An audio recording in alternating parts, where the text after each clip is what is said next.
నేను ముఖ్యమంత్రిగా 14 సంవత్సరాలు ఉన్నా 15వ సంవత్సరం ఇది. దీనికంటే చాలా క్రిటికల్ పీరియడ్. ఏదైతే 97లో నేను ముఖ్యమంత్రి అయినప్పుడు హైదరాబాద్ చుట్టుపక్కలనే తీవ్రవాద సమస్య ఉండేది. హైదరాబాద్లో మత విద్వేషాలు, మత కలహాలు ఉండేటివి. రాయలసీమలో ముఠా కక్షలు ఉండేటివి. విజయవాడ లాంటి నగరాల్లో రౌడీజం ఉండేది. ఆ రోజు నేను ఒకటి ఆలోచించాను, ఈ రాష్ట్రంలో లా అండ్ ఆర్డర్ ఉంటే తప్ప పెట్టుబడులు రావు. ఆ రోజు నేను ఒక పక్కన ప్రజల్ని చైతన్యవంతులు చేశాను.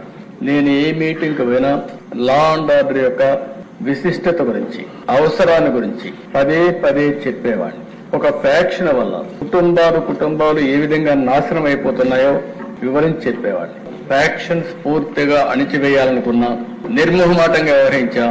పోలీస్ అధికారులు కూడా చాలా పటిష్టంగా పనిచేయడానికి ముందుకు పంపిస్తే నేను గర్వంగా చెప్పగలుగుతున్న దిశ సమైక్య ఆంధ్రప్రదేశ్ నేను ముఖ్యమంత్రిగా ఉన్నప్పుడు ఈరోజు రాయలసీమలో ముఠాలు లేకుండా చేయగలిగామని చెప్పి కూడా నేను మీకు తెలియజేస్తాను. ఆ విధంగా చూస్తే మత కలహాలను కూడా కంట్రోల్ చేశాం.